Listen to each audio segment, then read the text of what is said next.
Hi guys, MrRoflWaffles here. Just going to run through some new information about Season 1 that wasn't included, or at least wasn't included in depth in previous announcements that we've heard about it. There's actually some really exciting stuff in here, and I've also got a little bit of feedback for Infinity Ward because there's something that they've done here that I just think is an unnecessary holding of the player's hand that actually makes the experience worse rather than better. And I don't understand why they do this all the time, and it makes me so annoyed. But it's just something that they could so easily not do. You'll see what I mean. First things first though, they're adding this social feature called groups. They're 5,000 players max. So if you've got a big ass clan, you should still be able to fit everyone in, I think. But it might be useful for inviting people into open lobbies and stuff like that, potentially. So that could be good, I guess. If you guys want me to create like a MrRoflWaffles group, the Waffle Brigade or whatever, then we could do that. And that way I could invite you guys into DMZ games a bit more easily or something. I don't know. Anyway, one of the big pieces of info in this new announcement is that there is a new area being added to DMZ called Building 21.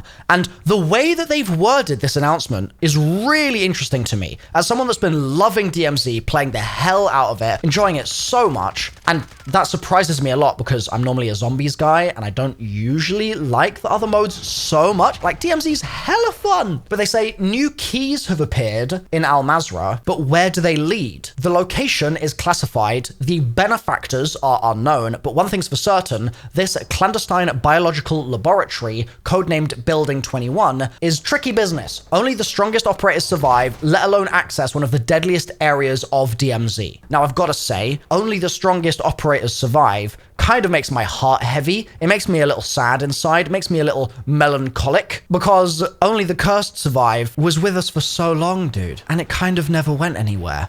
Kind of. It was weird. I miss things being weird. Anyway, only the strongest operators may survive. Yeah, a little bit more tame than a curse. But it then says players will need redacted to access redacted. Now this is odd because it's already mentioned keys in the first kind of line of this little announcement. And it then says, with this great risk comes great reward. High-tier contraband found throughout the building, especially in safes and special areas that require keycard access. So keycards have also been mentioned. Keys and keycards have been specifically stated. So the redacted thing, surely, is not just the keys or the keycards, because they would have redacted it multiple times. So I feel like there's something else. You're going to need something to access something else. Is there going to be a unique type of key? Is there going to be a code, potentially? Is it even going to be the code found in one of the secret sort of missions that you can do within DMZ? Not one of the faction missions, but one of the story-driven missions? And if that is what it is, which would be so exciting, that would be absolutely fantastic if they did that, and they didn't tell the player that in advance as well, that's a hint for what we're getting onto in a minute, then it would really drive a lot of interest and intrigue in DMZ. And I think a lot of players that don't understand the mode, don't know how the mode works, would be more driven to like ask the question of like, oh, how do I get in this building? And what is this mysterious thing, rather than being handheld through the whole thing and it being super obvious from the jump. I also wonder, like, what in Infinity Ward's mind would constitute high-tier contraband? Like, obviously there's weapons with maxed out attachments and stuff within DMZ. Fine. But if this is just another way to get those, it kind of defeats the purpose of it being this really elusive, mysterious building, right? Like, I feel like they're going to need to have something planned for those of us that are more hardcore players who would already have a maxed out stash, would already have loads of stuff in our keys stash, and just generally feel like we're equipped and ready to go in any DMZ game because we've like maxed it all out. Like, we've completed it, mate. For those players, what does this offer? Because DMZ doesn't really have that much of an end game once you get past the faction missions, and the faction missions are fantastic, and I'm probably going to do some videos on those quite soon. I feel like those could be really fun videos to do, just sort of like live commentary style, going through some of the high tier missions. Subscribe if you want to see that sort of thing. But outside of that, once you get to that kind of level of playtime in DMZ, you do sort of run out of new things to try. And so Building 21 itself sounds like a great thing to explore, but if they can dangle some really shiny carrots on the end of that stick, then I'll be even more incentivized to do it and even more excited. Still, really positive that they're adding this area and it's being revealed and rolled out in this way. Big thumbs up from me. And the question, what other secrets await you in this facility, also gets my Easter egg ears pricked up, where I'm like, oh my god, secrets in the facility, dude? Maybe there's some hidden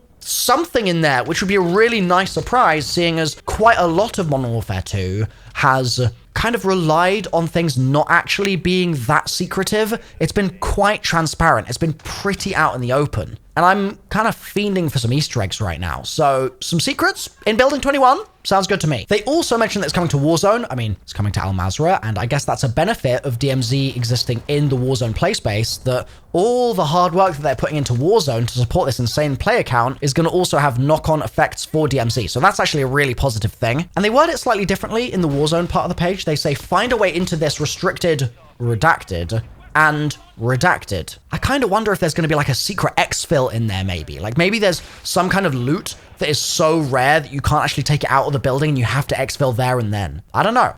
I'll have raid gameplay on screen right now because obviously we got the trailer at the Game Awards yesterday, but this gives us a little bit more detail to pick through. I'm going to go through all of it now. Some of it is rehashed, but some of it isn't. So don't just skip forward to halfway through the section because you might miss some new details here. So it's Price, Farrah, and Gaz that you're helping out, and it's a 3-man team in the raid. It's going to continue from the events of the Modern Warfare 2 campaign, the new Modern Warfare 2 obviously, and this first Spec Ops raid is the first of multiple. It's the first episode in a series of raids. Now, in the post, they just go ahead and spoil the reward you get for completing the raid. And I think this is a crime. The raid is meant to be this pinnacle of achievement within the game, and they're just straight away off the jump before it's even come out. In fact, before it's even the week of release, they're taking away any surprise that might have happened at that end of raid and just gone, yeah, the reward is a familiar face as a new operator. You could have at least just left it at, you can unlock some exclusive stuff for finishing it. Like if you wanted to try and carrot on stick a bit, you could have left it a little ambiguous, but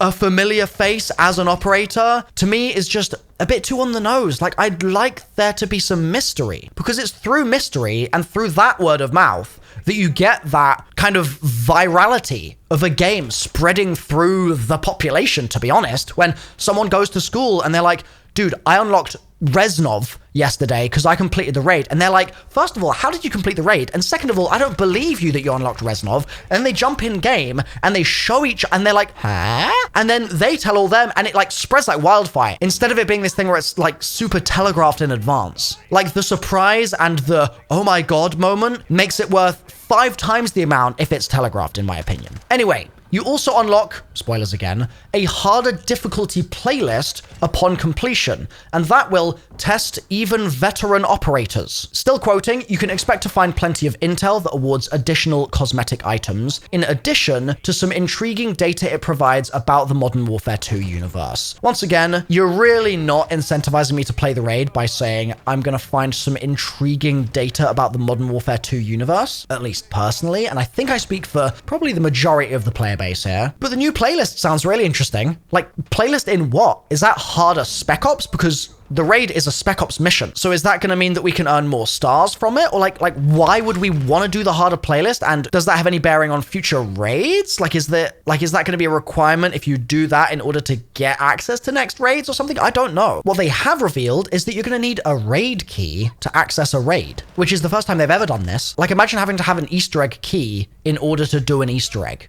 Really wild. But for now, as a test, kind of love it. Like, it's something new, and I'm all for them doing stuff that's new, so thumbs up there. Specifically, you don't just get the raid key randomly, you get it from very, very niche methods. So you have to complete a specific daily challenge, either in multiplayer or Spec Ops, and it will say that that's the reward, I'm presuming as well, because it's only a specific challenge, it's not just any. Alternatively, you can place in the top 20 in a Warzone 2 Battle Royale playlist, or in DMZ, use the final extract helicopter with 30k in cash on your soldier, which I love, because that's going to mean people are going to be like, I don't really like Warzone, it's a bit hard, and I can't be asked with Spec Ops, for example, or I don't want to play MP. So I'm going to jump into DMZ, which is free to play, remember, and just go for that final exfil with 30k. But then there are going to be other teams doing that as well, and it's going to make that end of game so much more of a slaughter fest. It's going to be fantastic. I can't wait for this. And they say that once a key's earned, that player and whatever squad mates they choose to bring in can access the raid for a full week. So it's not single use, which I also really like. There's only one mandatory requirement for raid access, which is the raid key, but there are a couple of extra tips that they've provided here for when you jump into the raid. The weapon kits in Spec Ops are what you're going to be using in in the raid. So it's worth getting your tiers up on those. And I'm actually working on a video right now on the best way to earn those stars, the fastest way to do it.